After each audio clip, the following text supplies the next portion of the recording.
I never believed in miracles. Not because I thought they didn't exist, but because life had taught me they weren't meant for people like me. For years, every morning started the same way, waking up before dawn, boiling water in our chipped kettle, and whispering quiet prayers that the electricity bill wouldn't come before Daniel's paycheck. But that morning, something felt different. The house was quiet except for the soft hum of rain outside. My son, Ethan, was still asleep on the couch, his tiny hand clutching his favorite dinosaur plush. He'd fallen asleep waiting for me to come home from my night shift. I remember brushing his hair away from his forehead and thinking, God, please, let me give him a better life. I almost didn't check the lottery ticket. It was buried at the bottom of my purse, crumpled between grocery receipts and unpaid bills. I'd bought it on a whim a few days ago, after a long, soul-draining day. The clerk had smiled and said, "You never know." I almost laughed at the time. Now, I'm glad I didn't. When the numbers appeared on the TV, I read them once. Then twice. Then again. Each number lined up perfectly. My hand started trembling. I blinked, rubbed my eyes, even slapped my cheek like I'd seen people do in movies, but the numbers didn't change. They were mine. I gasped, the sound echoing through the small living room. "Ethan," I whispered, my voice breaking. "Baby, wake up." He stirred, rubbing his eyes. "Mommy." I laughed through my tears, holding the ticket up to the light. "I think we just won the lottery." He blinked at me in confusion. "What's that mean?" "It means," I choked out, "we're not poor anymore, sweetheart. We can buy you a new backpack, and a bed, and maybe a house with a yard." He smiled sleepily, "And Daddy doesn't have to work all the time." That made my heart twist. Daniel, my husband, my partner for 10 years. The man who once swore he'd give us the world, but lately seemed like he'd forgotten we were even in it. He'd been distant for months, late nights at the office, missed dinners, silence where laughter used to be. I told myself it was stress, that the company needed him, that he was doing it for us. Because that's what wives do, right? We forgive, we wait, we hope. But now, I thought maybe this was our second chance. Maybe the money would ease the pressure. Maybe it would remind him that we were in this together. I clutched the ticket to my chest, feeling my heart pound against it. "Let's go surprise Daddy," I said with a shaky smile. "He's going to be so happy." Ethan cheered, jumping off the couch. I packed his raincoat, grabbed my purse, and slipped the ticket into an envelope, tucking it safely inside my jacket. Every step I took felt lighter, like I was walking out of the past and into something brighter. The rain had picked up by the time we got in the car. Drops drummed against the windshield like an impatient song. The sky was gray, heavy, but I didn't care. My hands gripped the steering wheel tight, and my chest buzzed with 1,000 unspoken dreams. As we drove, I thought about all the things I could finally do. I could pay off Daniel's debts, fix my mother's old house, maybe even start that little cafe I'd always dreamed of. I could finally breathe. Ethan hummed in the back seat, staring out the window. "Mommy, will Daddy be surprised?" I smiled at him through the rearview mirror. "Oh, baby, he'll be shocked. He won't believe it." I pictured Daniel's face lighting up. I imagined running into his arms, showing him the envelope, laughing like we used to. I could already hear his voice. "Are you serious? You did it, baby. You changed our lives." And maybe, just maybe, we'd be us again. When we reached the office building, the parking lot was nearly empty. It was Saturday. Daniel often came in to catch up on paperwork. I never complained. I wanted him to feel proud of himself. I wanted him to believe I was proud of him too.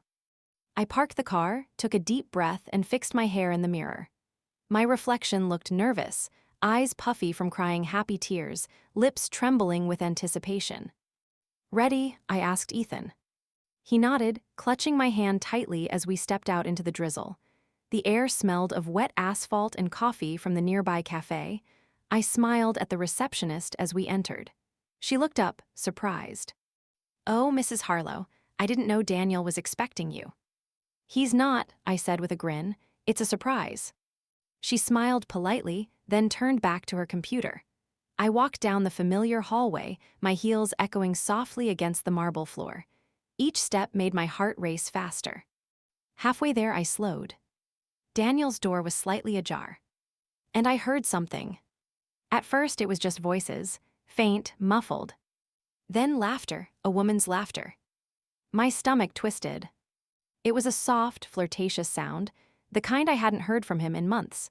I froze in place, clutching Ethan's hand tighter. "Mommy," he whispered, "why are we stopping?" "SHH," I breathed, my pulse pounding in my ears. Through the small gap in the door, I could see movement. Daniel's suit jacket hung on the chair, papers scattered across the desk. And then her, a young woman, maybe mid-20s, blonde hair falling over her shoulder as she leaned against Daniel's desk, laughing. Daniel stood close, too close. His hand brushed her arm. He said something, smiling in a way that once belonged to me. My breath caught. I felt my throat tight, my vision blur.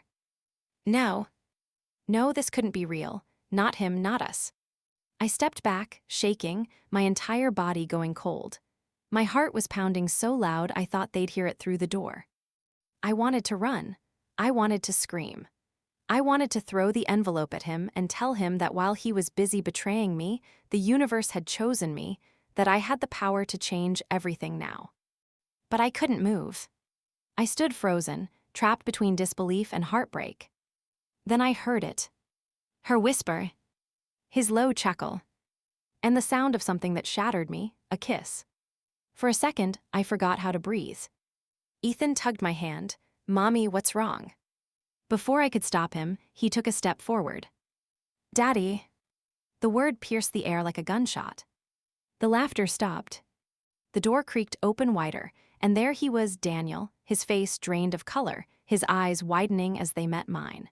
Behind him, the woman froze, lips still parted, guilt flashing across her face. The silence that followed was suffocating. "Claire," he stammered, it's not what it looks like." But his voice was shaking, his shirt half-buttoned, his tie loosened, his guilt painted across his face like a confession. I felt the envelope slipping from my hands. It fell to the floor, scattering open, the golden ticket peeking out like a cruel joke. My breath came out in a broken sob. "I came here," I said, my voice trembling, "to tell you that we don't have to struggle anymore. That I won. That everything was finally going to be okay." Tears blurred my vision. "But you already moved on, didn't you?" "Claire, please," he started, stepping toward me, but I stepped back. "It's not what you think, it's complicated." "Complicated?" My voice cracked. "I've been waiting for you every night while you stayed late for work. I believed you. I defended you. And this is what you were doing." He opened his mouth, but no words came. Ethan was crying now, clinging to my leg, confused and scared. "Don't," I whispered, my throat closing. "Don't you come near us." I turned around before he could say another word. My heels clicked sharply on the floor, echoing down the empty hallway. Each step away from him felt heavier than the last. Outside, the rain had turned into a storm. I lifted Ethan into my arms and ran to the car, tears mixing with the rain on my face. My hands were shaking as I gripped the steering wheel, my chest heaving with silent sobs. Ethan sniffled beside me. "Mommy, is Daddy mad?" "No, baby," I whispered, forcing a smile I didn't feel. "Daddy, just busy." I drove without knowing where to go. The envelope lay open on the passenger seat, the ticket staring up at me, mocking me. $50 million. I had everything I thought I needed. But in that moment, I realized I'd lost something money could never buy. Love, trust, home. The rain kept falling, blurring the world outside, washing away everything I thought I knew. And somewhere between the thunder and my own sobs, I whispered to myself, I thought today was the day my life would change. I just didn't know it would be like this. The drive home was a blur. I barely remember the road, just streaks of headlights, the wipers crying across the glass, and Ethan's quiet breathing beside me. Every sound felt too loud, every silence too heavy. When I finally parked in front of our house, I sat there, frozen, my fingers still gripping the steering wheel. The house looked the same as it did every other night, quiet, tired, waiting. Only now it didn't feel like home anymore. It felt like a stranger's house. Ethan was half asleep when I carried him inside. I tucked him into bed, brushing his damp hair off his forehead, whispering, "Mommy's here, you're safe." He mumbled something about Daddy coming home soon. I couldn't answer. My throat had forgotten how to form words. When I went to the bathroom, I caught my reflection in the mirror. My mascara had run down my cheeks, streaks of black like the aftermath of a battle I hadn't been ready to fight. I stared at myself for a long time, at the woman who used to laugh easily, who used to believe in her husband, who used to trust. That woman was gone. And I didn't know who was left. I didn't sleep that night. I sat on the couch, clutching the envelope that once felt like a miracle. The ticket was creased now, damp from my tears. I had imagined Daniel's face lighting up when I showed it to him, imagined his arms around me, his voice whispering, "We made it." But all I could see now was his face, pale, shocked, guilty, and hers, the way she looked at him like he was hers to have. By morning, the rain had stopped. The sky outside was pale gray, and I felt hollow inside, like all the colors in my world had been washed out overnight. My phone buzzed for the first time around 8 a.m., Daniel. I ignored it. Then again at 8:15. 8:30. Then a text. "Daniel, please, we need to talk." "Daniel, it's not what you think." "Daniel, Claire, I'm begging you, just answer me." I stared at the screen until the words blurred. Not what I think. What else could it possibly be? When the knocking started an hour later, my heart jumped. I knew that knock, steady, desperate, familiar.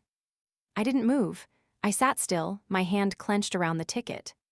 "Claire," his voice came through the door, rough and frantic. "Please open up. Just let me explain."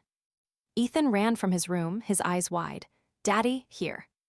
Before I could stop him, he ran to the door. I caught up just as he turned the handle. Daniel stood there, soaked from the rain, his hair a mess, his eyes red. He looked like a man who hadn't slept. The sight of him made something deep inside me twist, part love, part hate. "Hey, buddy," he whispered, kneeling to hug Ethan. I stepped between them. "Don't." He froze, his arms dropping. "Claire, please, just let me talk to you." "Talk," my voice cracked. "After what I saw, what could you possibly say that would make it better?" "It was a mistake," he said quickly, his eyes darting between me and the floor. "I swear it didn't mean anything. It's been a stressful few months and—" I laughed bitterly. "Oh, that's your excuse? Stress. I was stressed too, Daniel. You think it wasn't hard watching you drift away from us? You think it wasn't hard pretending everything was fine so Ethan wouldn't notice?" He winced. "I know, and I'm sorry. I've been lost. Work's been—" "Don't," I cut him off. "Don't you dare blame work for this. You chose her. You chose to cross that line. You chose to betray me." He stepped forward, desperation flickering in his eyes. "I didn't choose her. It just happened. I was lonely, Claire. We barely talked anymore, and I—" My voice rose before I could stop it. "Lonely? You were lonely? Do you even hear yourself? I've been working nights, taking care of our son, paying bills, holding this family together while you were too busy being lonely with your secretary." Ethan started crying. I swallowed hard, forcing my voice to steady. "Go to your room, baby." "But Mommy—" "Now," I said softly. When he was gone, the silence returned, heavy, sharp.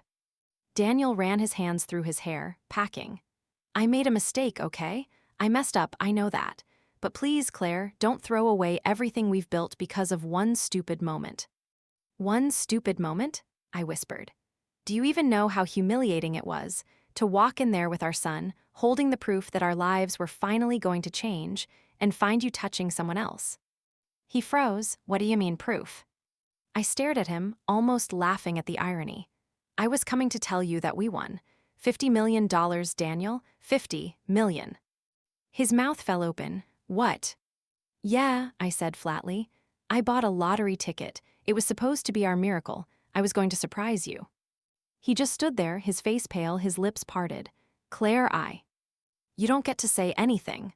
I turned away, my tears blurring everything. "You already took the one thing that mattered." "Claire, please," he said again, voice breaking. "You can't just walk away." "Watch me." I grabbed my coat and the envelope. My heart felt like it was splitting open, but I couldn't stay there another second. He reached for my arm, but I pulled away. "Don't touch me," I whispered. "Not after her." "Claire, I love you," he said, voice trembling. "I swear I love you." I turned to face him, tears spilling down my cheeks. "No, you loved the idea of me. You loved the version of me that made your life easier. But the moment things got hard, you went looking for someone new. He flinched, his eyes glassy. That's not true. Then why was she laughing in your arms, Daniel? He didn't answer. And that silence told me everything I needed to know. When I left the house, the sky had turned bright, cruelly beautiful, as if the world didn't care that mine was falling apart. I got in the car, hands trembling, heart pounding, trying to breathe through the ache. As I pulled out of the driveway, I glanced in the rearview mirror. Daniel stood in the doorway, watching me, his figure small and broken. For a split second, I almost stopped. Almost. But then I remembered the look in his eyes when she laughed, the way his hand brushed hers like it belonged there. And I kept driving. I ended up at my mother's house 2 hours away. She opened the door in her old bathrobe, confusion flashing across her face when she saw me standing there, tear-stained, holding Ethan's hand. "Claire," she whispered, "what happened?" I broke down before I could speak. The words poured out between sobs, the laughter, the betrayal, the ticket, everything. She didn't interrupt. She just held me, the way she used to when I was a child, her hand stroking my hair while I cried into her shoulder. When I finally pulled away, she wiped my tears gently. "You don't owe him forgiveness," she said quietly. "Not now, maybe not ever." I nodded, but deep down, I knew it wasn't that simple. Because despite everything, part of me still loved him, and that made the pain unbearable. That night, after Ethan fell asleep in my old room, I sat alone in the kitchen. The lottery ticket lay on the table between my hands. I stared at it for hours, wondering what it was worth now. $50 million. Enough to buy 10 houses, to travel the world, to build a new life. But what good was it, when the one person I wanted to share it with had already betrayed me? I thought about Daniel's face again, the panic, the regret. I could still hear his voice. "I love you, Claire." And maybe that was the cruelest part, because a part of me wanted to believe him. But love shouldn't feel like this. Love shouldn't break you just to prove it's real. I don't remember falling asleep that night, but I do remember waking up before dawn, the kitchen still dark, the ticket still on the table. The world outside was quiet, the kind of silence that hurts your chest. And for the first time, I realized I couldn't go back. Maybe one day I'd forgive him, maybe one day I'd even speak to him again. But right now, I had to save what was left of me. For Ethan, for my sanity. I took the ticket, folded it neatly, and slipped it into my bag. Then I whispered to the empty room, "He doesn't get to take this from me too." The sunrise began to spill through the window, soft, golden, almost mocking. I watched it with wet eyes, whispering. I thought love would save us. I thought this money would fix everything. But sometimes, you win the world and lose the person you built it for. The next few days felt like living inside a fog. Time didn't move right. I'd wake up in my mother's guest room, sunlight slipping through the blinds, and for one disoriented second, I'd forget everything. Then the memories would hit like a train. The laughter behind that door. The look on Daniel's face. The envelope on the floor. It's strange how betrayal doesn't just break your heart, it rewrites every memory you thought was pure. Every laugh, every hug, every "I love you" starts to feel like a lie. I stopped answering his calls. Every time my phone buzzed, I'd feel that wave of nausea again. He left voicemails, one after another, each one sounding more desperate than the last. "Claire, please just talk to me. You can't just disappear like this. Ethan needs both of us." It was a mistake. I swear on my life it didn't mean anything. "I love you, please." The last one ended in silence. I could hear him crying before the line cut off. And I hated that it still hurt to hear it. My mother kept watching me carefully, pretending not to. She'd cook meals I barely touched, fold my clothes, keep Ethan busy with puzzles and stories. She didn't ask about Daniel anymore. She didn't have to. The quiet in me said enough. Ethan, though, he kept asking. "Mommy, when is Daddy coming home?" Each time, my throat tightened a little more. "I don't know, baby," I'd say softly. "Not right now." He'd frown, thinking hard. "Did you and Daddy fight?" "Yes," I whispered, "but it's not your fault." He nodded like he understood, but he didn't. How could he? At night, when I tucked him in, he'd whisper, "Daddy loves you, Mommy." And I'd smile, because children believe in love the way adults used to, completely, fearlessly, without reason.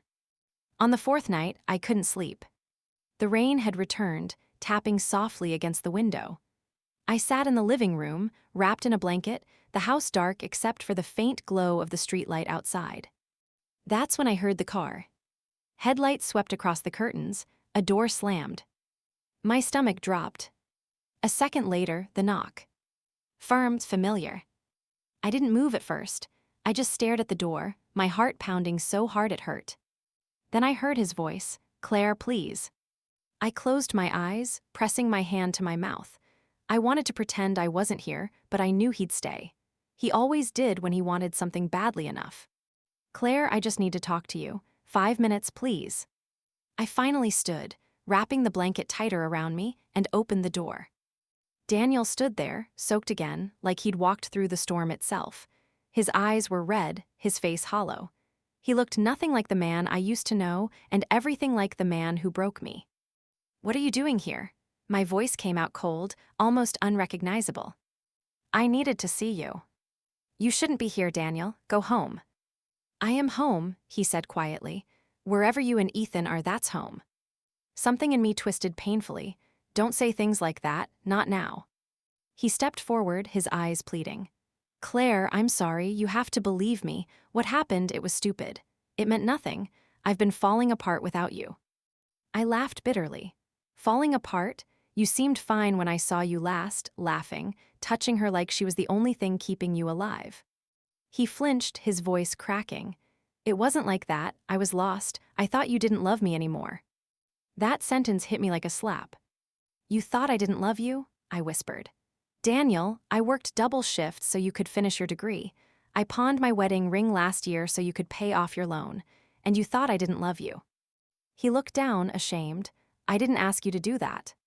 "That's the point." My voice rose, trembling. "You didn't have to ask. I wanted to, because that's what love is. You sacrifice. You give without keeping score. I believed in you even when you stopped believing in yourself." Tears filled his eyes. "I know, and I hate myself for what I did." "Then hate yourself quietly," I said, my voice sharp. "Don't come here and drag me back into your guilt." He looked at me like I'd just stabbed him, but I couldn't stop. The words kept pouring out, years of pain, loneliness, swallowed resentment, finally finding their voice. "Do you know how long I waited for you to come home every night? How many dinners went cold? How many times Ethan asked if you'd forgotten about him? You told me you were working late. I defended you, Daniel. I believed you." "I know," he said softly. "And I'm sorry. I swear on Ethan's life, I never meant to hurt you." "That's the problem," I whispered. "You didn't mean to, but you did." Silence, just the rain between us. Then he said something that broke me all over again. "Claire, I still love you." I wanted to scream. I wanted to hit him, to shake him, to ask him how love could coexist with betrayal. But all I could do was stare at him, my body trembling. "Love," I said quietly. "Love doesn't make you lie. Love doesn't make you hide. Love doesn't send you into another woman's arms while your wife is home raising your child." He stepped forward, tears spilling down his face. "Please don't do this. Don't throw us away." I stepped back. "You threw us away the moment you touched her." He broke then, really broke. He fell to his knees right there on my mother's porch, sobbing like a child. I'm sorry, Claire. I don't know why I did it. I hate myself. Please just tell me what to do to fix it." I felt the tears burning my eyes again. I wanted to hold him, to comfort him, to believe that the man I married was still somewhere inside this broken version of him. But I also knew that if I touched him, I'd lose myself all over again. So I said the hardest thing I've ever said in my life. "There's nothing left to fix, Daniel." He looked up desperate. "You don't mean that." "I do," my voice broke. "Because if I stay, I'll keep forgiving you until there's nothing left of me." He stood slowly, his face crumbling. "What about Ethan?" "I'll never keep him from you," I said softly. "He loves you, he needs his father, but I can't be your wife anymore." He stared at me for a long time, the rain running down his face, his lips trembling as if he wanted to speak but couldn't find the words. Finally, he whispered, "I'm sorry," and turned away. I watched him walk to his car, shoulders hunched, drenched in rain. The sound of his engine faded into the night, leaving behind only the soft, steady rhythm of my heart breaking all over again. After he left, I stood there for a long time, barefoot on the porch, the cold seeping into my skin. The world was quiet again, almost peaceful. But inside, it felt like someone had carved a hole where my heart used to be. I went inside and found Ethan asleep on the couch, clutching his toy dinosaur. His innocence hurt the most because I knew one day he'd ask me why his parents didn't live together anymore. And I wouldn't know how to explain that love sometimes dies even when you still feel it. I sat beside him, brushing his hair softly. "I'm sorry, baby," I whispered. "Mommy tried." The envelope with the ticket was still in my pocket. I took it out, staring at it through my tears. That piece of paper had once symbolized hope. Now it felt like a cruel joke. $50 million couldn't buy back trust. It couldn't erase the image of Daniel with her. But I also knew I couldn't let pain define me. I had Ethan. I had strength I didn't know I had. And I had a future, one that didn't depend on him anymore. I folded the ticket carefully, kissed Ethan's forehead, and whispered, "We're going to be okay. Maybe not today, but someday." Then I turned off the light, the rain still whispering outside. And for the first time since that awful day, I let myself believe that walking away was its own kind of miracle. It's strange how silence becomes a part of you. It fills every space where laughter used to live, every room where love once echoed. In the weeks that followed Daniel's confession, the silence was deafening, heavy, and suffocating, wrapping around me like a second skin. Days blurred together. My mother would bring me tea I never drank. Ethan would ask when we were going home, and I would tell him, "Soon, baby," even though I didn't know what home meant anymore. I started taking long drives after putting Ethan to bed.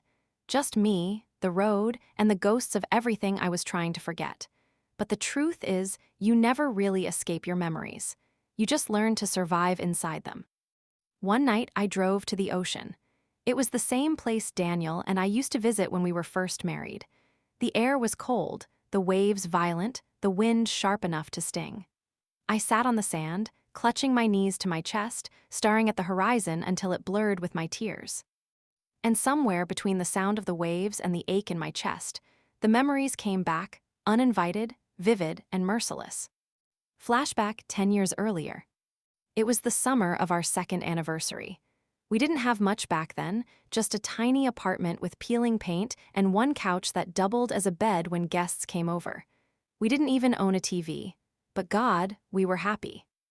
Daniel had just lost his job at the marketing firm, and we were barely scraping by. I worked double shifts at the diner, and he spent his days sending out resumes. One night, I came home exhausted, smelling of coffee and grease, and found the lights off. "Daniel," I called out. Then suddenly, the lights flicked on. The table, our old, wobbly one, was covered with candles and 2 plates of spaghetti. A single red rose lay in the middle. "What's this?" I laughed, tears already threatening. He grinned. "Dinner, my love.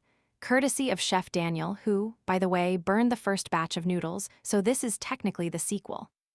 I giggled as he bowed dramatically, and for the first time in weeks, the heaviness in my chest lifted. We ate, we danced in our tiny living room, and I remember thinking that if love was a currency, we were the richest people in the world. Later that night, he held me close and whispered, "I don't care if we never have money, Claire.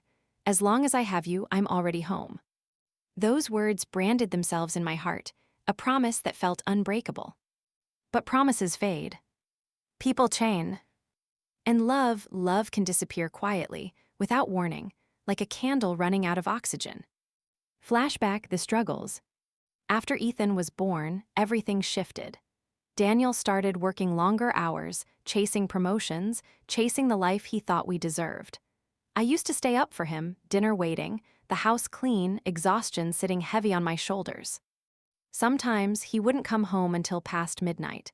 I'd ask where he was, and he'd say, "Just working late, baby. You know how it is." I wanted to believe him. I did believe him.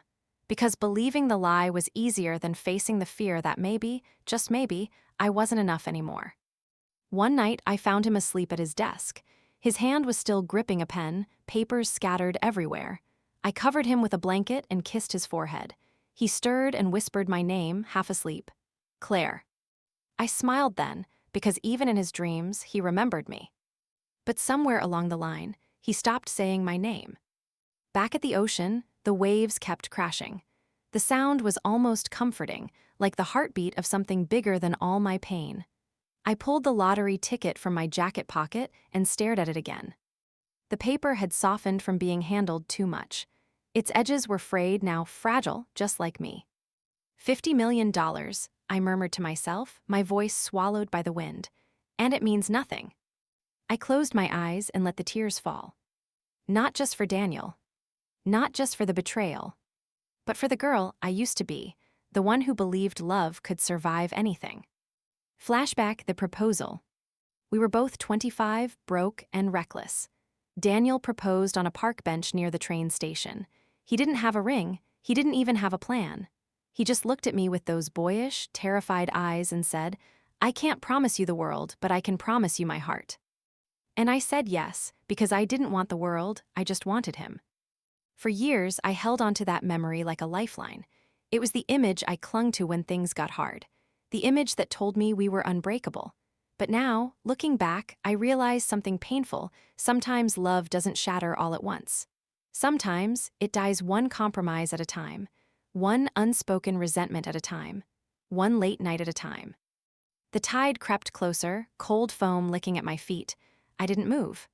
The cold grounded me, reminded me I was still here, still breathing, even if my heart was. The moon hung above the water, quiet and indifferent, and I whispered to it, "Why wasn't I enough?" The waves didn't answer. They just kept moving, the same way life does, indifferent to heartbreak, unstoppable. For a long time, I just sat there, letting the sound of the sea drown out the noise in my head. Eventually, exhaustion pulled me under, and I fell asleep right there on the sand. When I woke, the sun was rising, soft, pink, beautiful. Ethan was still asleep in the car, his little face peaceful. I walked over, brushed a curl from his forehead, and smiled weakly. "I'm sorry, baby," I whispered. "I wish I could protect you from all this. I wish love didn't hurt so much." He stirred and mumbled something about pancakes. I almost laughed. Even in chaos, children always find light. Back at my mother's house, she was waiting in the kitchen. She looked at me, eyes full of quiet worry. "You didn't come home last night," she said softly. "I went to the ocean," I replied. "I needed to remember." She poured me coffee, and did remembering help? I thought about it for a long moment before answering. "No," I said, "but it reminded me who I used to be, and I think that's something." She smiled faintly. "That's how healing begins." I nodded, but I wasn't sure healing was even possible yet. That afternoon, I opened my laptop for the first time since it happened. Daniel had emailed me, just one line. "Please don't give up on us." I stared at the words until the letters stopped meaning anything. Then, I deleted the message without replying. I didn't hate him. I didn't love him the same way either. What I felt was heavier. A mixture of grief, love, and the realization that sometimes, the person you would die for is the same one who slowly kills the best parts of you. Weeks turned into months. I started finding small moments of peace. I took Ethan to school, helped my mother with her garden, even laughed once or twice. But every night when the house was quiet, I'd lie awake replaying our memories, the good and the bad, side by side. The wedding vows. The hospital room when Ethan was born. The first time he said, "I'll take care of you forever." And the last time he said, "It didn't mean anything." That sentence haunted me the most, because maybe, to him, it didn't. But to me, it meant everything. It meant the life we built was just as fragile as that crumpled lottery ticket. One evening, I took Ethan for a walk through the park. The air smelled like rain again. A little girl ran past us, chasing bubbles, laughing as they floated away. Ethan giggled, chasing after her. "Mommy, look," he shouted. "They're flying."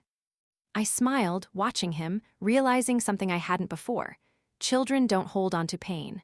They let things go like bubbles, rising higher until they disappear. Maybe I could learn from that. Maybe I could start to let go too.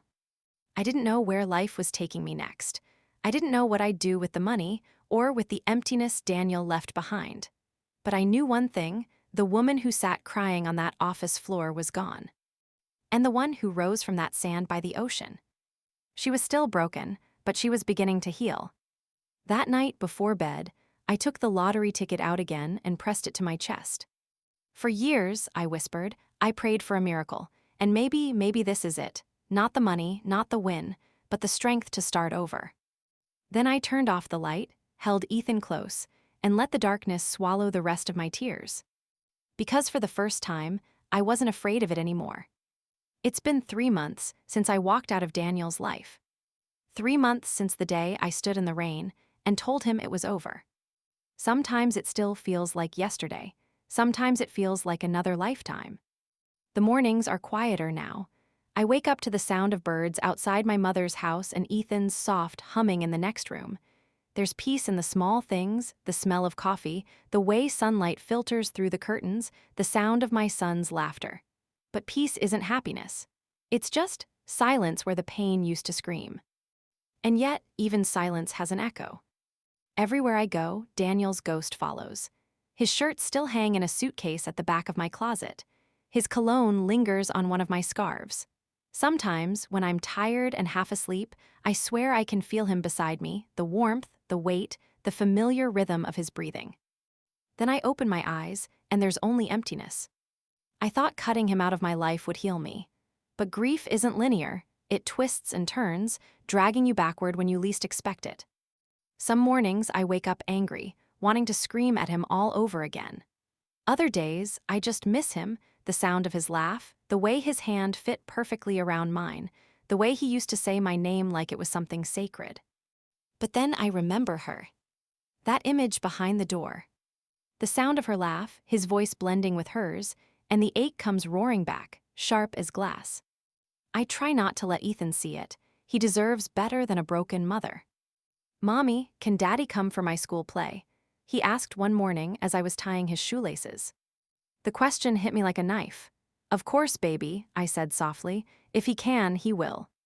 He smiled, trusting, innocent, untouched by the war raging between love and resentment inside me. Daniel did come to the school play. I saw him before he saw me, standing at the back of the auditorium, looking worn down, thinner. His eyes searched the crowd until they found me. For a second, we just stared at each other. No words, just the weight of everything unsaid pressing between us. When Ethan ran onto the stage, Daniel's face softened. Pride flickered in his eyes, the same pride I used to see when we held Ethan for the first time. And for a brief, painful moment, I remembered what it felt like to love him without fear. After the play, Ethan ran to him, arms wide. "Daddy." Daniel lifted him, spinning him around, laughing. The sound cracked something open inside me. Then his eyes met mine again, tired, pleading. He walked over slowly, still holding Ethan. "Can we talk?" he asked quietly. I wanted to say no. I wanted to turn around and leave. But Ethan was watching us, his smile fatting, sensing the tension. So I nodded. 5 minutes. We stood by the playground while Ethan chased his friends. Daniel kept glancing at me, unsure where to start. "You look different," he finally said. "I'm surviving," I replied. He nodded, staring at the ground. "You deserve more than surviving, Claire." I laughed softly, bitterly. "You should have thought of that before." He winced. "I know, I can't undo it. I need you to know I've ended things with her. It was a mistake, and I've been paying for it every day since you left." "I didn't leave," I said. "You pushed me away." He looked up, eyes red. "I miss you, I miss us. I'd give anything to go back." "Going back doesn't erase what you did." "I know, but I still love you." My throat tightened. "Love doesn't look like betrayal, Daniel." He sighed, running a hand through his hair. "I'm not asking for forgiveness. I just want you to know I'd do anything to make it right. For you, for Ethan." For a second, the world went quiet, the sounds of children laughing fatting into the distance. I looked at him and saw pieces of the man I married, buried under guilt and regret. And maybe that's what hurt the most, knowing that despite everything, a part of me still loved him. But love wasn't enough anymore. "Daniel," I whispered, my voice trembling, "you broke something that doesn't fix. You can glue it together, but it's never whole again. It's never the same." He took a shaky breath. "So what now? Is this it? We just live separate lives pretending none of it happened?" "Yes," I said softly, "that's exactly what we do." He looked at me for a long moment, then nodded slowly. His eyes shimmered with tears. You always were stronger than me. No, I whispered. I just learned how to survive pain better than you. He bent down, kissed Ethan's forehead, and said goodbye. Watching him walk away felt like losing him all over again, but this time I didn't chase him. That night, I sat on the porch with a blanket wrapped around me, the lottery ticket resting in my hand. For months, I hadn't touched it. It had become a symbol of everything I'd lost and everything I could still build. $50 million, a fortune that could change lives. I thought about all the people who'd kill for that kind of luck, but I didn't feel lucky. I felt empty. Still, I knew I couldn't hide forever. The world was waiting, and Ethan needed a future, one that didn't revolve around my heartbreak. So I made a decision. The next week, I drove to the city and met with a financial advisor. He was polite, formal, clearly trying to mask his shock when I handed him the winning ticket. "Are you certain you want to remain anonymous?" he asked. "Completely," I said. "No headlines, no cameras. I just want a quiet life for me and my son." He nodded, understood. As I signed the paperwork, a strange calm washed over me. For the first time since everything fell apart, I felt in control. When I walked out of that office, the sun was shining. I stood there on the sidewalk, feeling the warmth on my skin, realizing I didn't owe Daniel or anyone my pain anymore. 2 months later, I opened a small cafe in a quiet coastal town 2 hours away. I named it Second Morning. It was small, cozy, with pale wood tables, bookshelves filled with old novels, and the smell of fresh bread always in the air. Ethan helped me paint the walls, his laughter filling the empty space before we even opened. The locals came slowly, a few curious faces, then more regulars. Some mornings, an old couple would sit by the window, holding hands, reading the paper. Watching them hurt and healed me all at once. Because once, that was us. And maybe, someday, I'd find that kind of peace again. Daniel wrote a few times, letters, not emails, each one shorter than the last. The first said, "I still think about you every day." The second said, "I hope you and Ethan are happy." The last one said, "You were my greatest love and my greatest mistake." I never replied, but I kept them in a box under my bed, not out of love, but out of memory. Proof that once, something real existed between us, even if it ended in ruin. One evening, about 6 months after the cafe opened, I was closing up when a familiar voice said, "This place suits you." I froze. I didn't need to turn around to know it was him. I looked over my shoulder, and there he was, standing at the doorway, hands in his pockets, wearing that same nervous smile he used to wear when he'd come home late. "Daniel," I whispered. He nodded, looking around. "It's beautiful, Claire, you did this." "Yeah." He smiled faintly. "You always said you wanted a cafe by the sea." I didn't answer, the silence stretched. Finally, he said, "I came to say goodbye." My heart skipped. Goodbye. "I'm moving," he said. "The company folded. I took a job in another city. I think it's time I start over too." I swallowed hard. "I see." He looked at me for a long moment. "I don't expect you to forgive me, but I want you to know I never stopped loving you, not for a second." I felt my eyes burn. "Then why did you let it all go?" He looked down, voice breaking. "Because I was stupid enough to think I wouldn't lose you." A tear slipped down my cheek before I could stop it. "You did lose me, Daniel." He nodded slowly. "I know." He turned to leave, then paused. "Take care of yourself, Claire, and tell Ethan I love him." And just like that, he was gone. That night, after locking up the cafe, I stood outside under the stars, the wind tugging at my hair. I thought about everything, the love that built me, the betrayal that broke me, and the strength that rebuilt me. For the first time, I didn't cry, I just breathed. Because maybe the collapse wasn't the end. Maybe it was the beginning of something new, something quieter but truer. The cafe became my world. The smell of roasted coffee beans in the morning, the soft hum of the espresso machine, the laughter of locals. It was the kind of peace I hadn't felt in years. Every day started the same way. I'd unlock the doors at sunrise, Ethan would sit at the counter doing his homework before school, and I'd hum to the soft music playing through the speakers. It wasn't the life I'd imagined, but it was mine, built from the ashes of everything I lost. Sometimes I'd stand behind the counter and watch the waves through the big front window. The ocean was endless, unforgiving, but it calmed me. Maybe because it reminded me that even when it's violent, it still returns to stillness eventually. I guess people are like that too. Months passed, and the wound Daniel left began to fade into a dull ache. The sharp edges softened. I didn't check my phone for his messages anymore. I didn't wonder where he was or who he was with. I was learning how to live without waiting for anyone to love me back. Then one afternoon, as I was wiping down a table, I saw a familiar figure standing outside the window. For a moment, I thought my mind was playing tricks on me, but when he stepped inside, I froze. It was Daniel. He looked older, thinner, his eyes tired but kind. The suit he wore was wrinkled, his tie loose, a man who'd been running, maybe from himself. My heart didn't leap like it used to. It didn't ache either. It just steadied. "Claire," he said softly, "you look good." I nodded, unsure what to say. "You too." He smiled faintly. "Can I sit?" I gestured toward a table near the window. "Sure, coffee." Black like always. I poured it without asking, muscle memory guiding my hands. As I set the cup in front of him, our fingers brushed, and for a moment, I remembered what it used to feel like to belong somewhere. Then I pulled away. "So," I said, crossing my arms, "what brings you here?" He looked out the window, the ocean reflecting in his eyes. I didn't know where else to go. "What do you mean?" He hesitated. "I'm not here to ask for anything.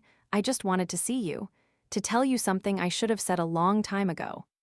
I felt my stomach tighten. "Daniel, if this is about—" "It's not," he interrupted gently. "It's about the truth." The word truth hung heavy between us. He took a deep breath. "The day you came to my office, when you saw me with her, it wasn't what you think." I laughed bitterly. "You're really going to use that line again?" "Please," he said, his voice breaking. "Just listen." I didn't want to, but there was something in his eyes, something raw, almost desperate, so I sat down across from him. He stared into his coffee before continuing. "I didn't love her, Claire. I swear to God, I didn't. She was blackmailing me." My heart skipped. "What?" He nodded slowly. "I never told you because I didn't want to drag you into it. Her name was Lydia.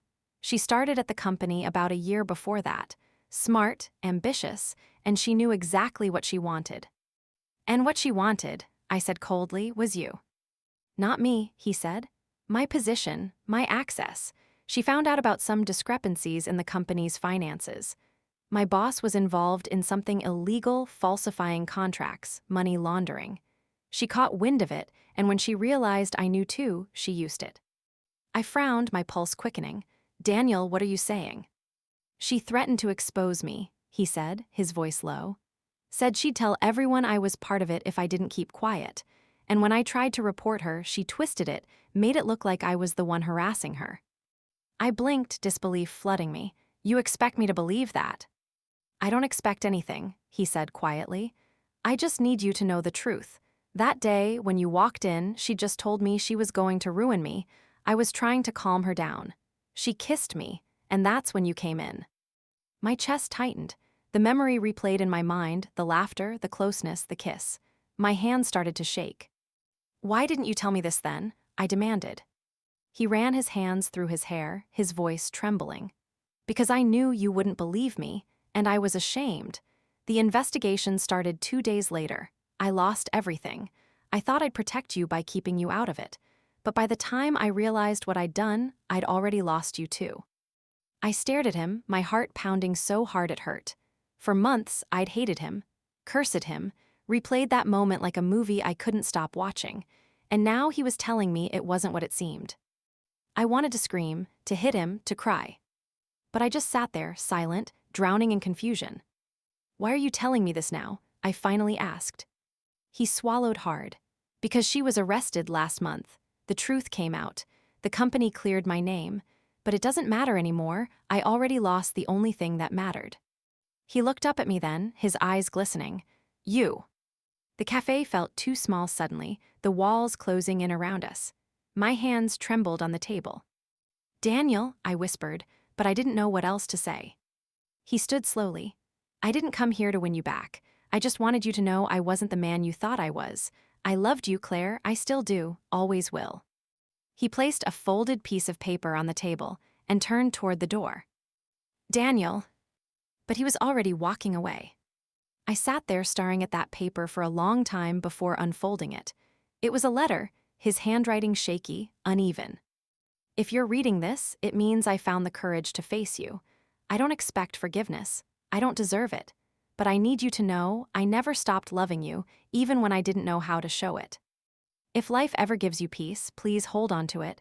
You were my peace once. I'm sorry I ruined that. Take care of Ethan and yourself. Daniel. By the time I finished reading, tears were streaming down my face. That night I couldn't sleep. I kept hearing his voice, seeing the look in his eyes, not the guilt I remembered, but something softer.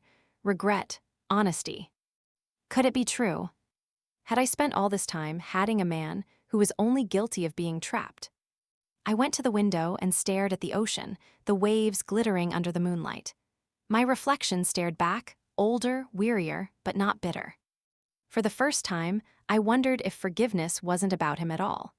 Maybe it was about me, setting myself free from the story I'd been replaying for too long. I whispered his name into the night, Daniel. And for the first time in a long while, it didn't hurt. 2 weeks later, I got a letter in the mail, no return address. Inside was a small envelope and a note written in the same familiar handwriting. You once said you wanted to see Paris. For what it's worth here, a start. Inside the envelope was a plane ticket. One way, Paris. I laughed through my tears. Typical Daniel, dramatic, impossible, romantic even in goodbye. I didn't use the ticket, but I framed it and hung it behind the counter at the cafe, a reminder that sometimes love doesn't die. It just changes shape. A month after that, I got a call. From his sister. Her voice was trembling. Claire, it's Daniel. My knees went weak. What happened? She was crying now. There was an accident, a car crash. He didn't make it. The world stopped. The phone slipped from my hand. The room spun. I remember the sound of the ocean crashing outside, as if the sea itself was mourning with me.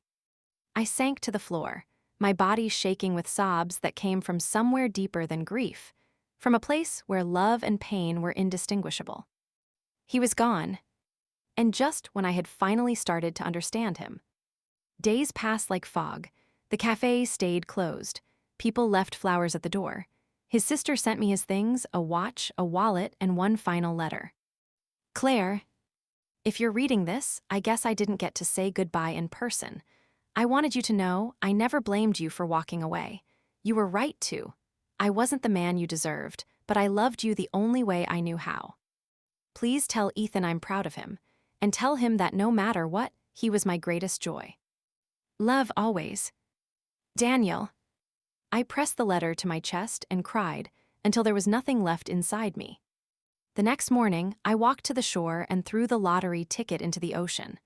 Watching it float away felt like releasing everything, the pain, the anger, the regrets.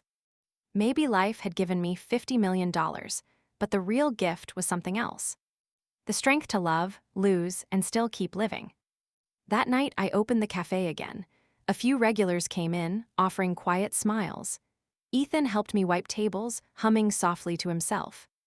When we closed, I sat alone by the window, watching the waves. I whispered, "Good night, Daniel," and for the first time, I didn't feel broken. Just grateful. Because even in his absence, he had given me one last truth. Sometimes the people who break us also teach us how to rebuild. Years passed. Time didn't heal everything. It just softened the edges, blurred the memories, made the unbearable slightly easier to carry. The cafe grew busier with every season. Tourists came for the coffee, locals came for the peace, and I stayed because it was the only place where the ghosts in my chest felt quiet. Ethan grew up fast, too fast. One moment he was drawing dinosaurs behind the counter, the next he was taller than me, packing for college. "Mom," he said one evening, standing in the kitchen, his voice suddenly deeper than I remembered, "Are you sure you'll be okay here alone?" I smiled, pretending not to notice how his eyes, Daniel's eyes, watched me with worry. "I've been okay for a long time, sweetheart. Go live your life. That's what your father would have wanted." He hesitated. "You still miss him, don't you?" My chest ached. "Every day," I admitted, but missing someone isn't always pain. Sometimes it's love that's learned how to live with absence. He didn't answer. He just hugged me, tight and trembling.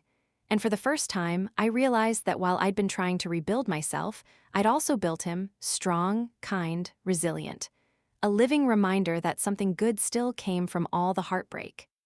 After he left, the house felt impossibly quiet again, the kind of quiet that used to scare me. But now I didn't fear it, I welcomed it. One rainy afternoon, while closing up the cafe, I found a box I hadn't opened in years, old letters, faded photos, and the watch Daniel used to wear. The one that had stopped the day he died. It was stuck at 7:47 p.m., the exact moment his sister once told me when the crash happened. I turned it over in my hands, my reflection warped in the cracked glass. For a second, it felt like time itself was still holding its breath, like part of him was still here, trapped in that moment between regret and forgiveness. I took the watch, walked outside, and sat on the bench overlooking the sea. The waves were calmer than usual, the sky painted with the deep blues of an early evening storm. "Hey," I whispered to the wind, my voice trembling. "It's been a while." I didn't believe in ghosts, but I talked to him anyway. The way you talk to someone you once loved so deeply that their silence still feels like an answer. "Ethan's gone to college," I said softly. "He's just like you, stubborn, brave, always trying to fix everything. You'd be proud." The ocean roared quietly, as if listening. "I still have the cafe," I continued, "and I still keep your letters, even the ones I never opened." I smiled faintly. "You know what's funny? For years, I hated you for breaking me, but now I realize you were also the reason I learned how to rebuild. Maybe that's what love really is, not perfect endings, but the courage to keep going after everything falls apart." I took the watch, held it against my heart, and whispered, "You can rest now." Then I threw it into the sea. It disappeared beneath the waves, without a sound. That night, I dreamed of him. We were back in our tiny apartment, the one with the flickering lights and the leaky sink. He was cooking spaghetti, humming off-key like he used to, his smile bright and boyish. I walked up behind him, wrapped my arms around his waist, and whispered, "I forgive you." He turned, eyes soft, the corners crinkling the way they did when he smiled for real. "I know," he said, "you always did." When I woke, there were tears on my pillow, but my chest felt lighter than it had in years. A year later, I took Ethan to visit Daniel's grave. It was the first time he'd been back since the funeral. The cemetery was quiet, blanketed in the gold light of early morning. We stood there for a while without speaking. Then Ethan knelt and placed a single white rose on the stone. I knelt beside him and pulled out something from my pocket, the old lottery ticket, laminated and worn from years of keeping it hidden away. I set it down beside the rose. Ethan looked at me, puzzled. "Why that?" I smiled faintly. "Because that ticket changed everything. It gave me a chance to start over. It broke us and saved us at the same time." He tilted his head. "You don't regret it." I took a deep breath, my eyes tracing Daniel's name carved into the marble. "No," I whispered, "because sometimes you have to lose everything you thought mattered to discover what truly does." Ethan nodded slowly, and we stood there together, hand in hand, the wind carrying the smell of rain and salt from the sea. That night, back at home, I sat by the window with a cup of tea, watching the storm roll in over the horizon. The cafe lights glowed faintly across the street, casting golden reflections on the wet pavement. I thought about the life I'd built, the quiet mornings, the laughter of strangers, the son who had grown into a man. And somewhere deep inside, I knew that Daniel was still part of it all. Not as a wound anymore, but as a memory stitched into every good thing that came after. I whispered to the empty room, "We did it, you know, we survived." Outside, thunder rumbled softly, like an answer. Sometimes, customers would ask why my cafe was named Second Morning. I always smiled and said, "Because it's about what comes after the night, after loss, after heartbreak, after endings. There's always another morning if you're brave enough to wait for it." And I meant it. Because my life didn't end when Daniel betrayed me. It didn't end when he died. It changed. And change, I learned, is just another word for rebirth. On the anniversary of his death, I walked to the beach again. The waves were calm, the sky soft and pink with dawn. I sat on the same spot where I'd once cried with the winning ticket in my hand. But this time I smiled. I closed my eyes and whispered, "You were right, Daniel. Love isn't about forever. It's about the moments that change us, even if they break us." A gull cried in the distance, the sound blending with the whisper of the sea. And for the first time in my life, I didn't feel alone. Epilogue years later. The cafe became Ethan after I retired. He renamed it Morning Light, but kept the same wooden tables and the same sea view. He married a kind woman, had 2 little girls with eyes as bright as his father's. Sometimes I'd sit by the window, watching them play on the sand, their laughter carried by the wind. I'd tell them stories about love, about courage, about their grandfather who made mistakes but loved deeply. And when they'd ask if I missed him, I'd smile and say, "Every day. But missing him reminds me that what we had was real." Because grief, I'd learned, is just love that refuses to fade. And if love never fades, maybe nothing truly ends. That night, as I sat by the ocean one last time, the stars reflected on the waves like scattered diamonds. The wind was gentle, carrying the scent of salt and memories. I closed my eyes and whispered, "Thank you. For the love that built me. For the pain that changed me. For the strength that stayed when everything else left." When I opened my eyes, the first light of morning was breaking over the horizon, soft, golden, forgiving. And in that light, I finally understood. Winning wasn't about the money. It was about surviving what came after. It was about finding peace in what was left. Because in the end, it wasn't the $50 million that changed my life. It was the day I lost everything and learned that even broken hearts can find their way back to the light.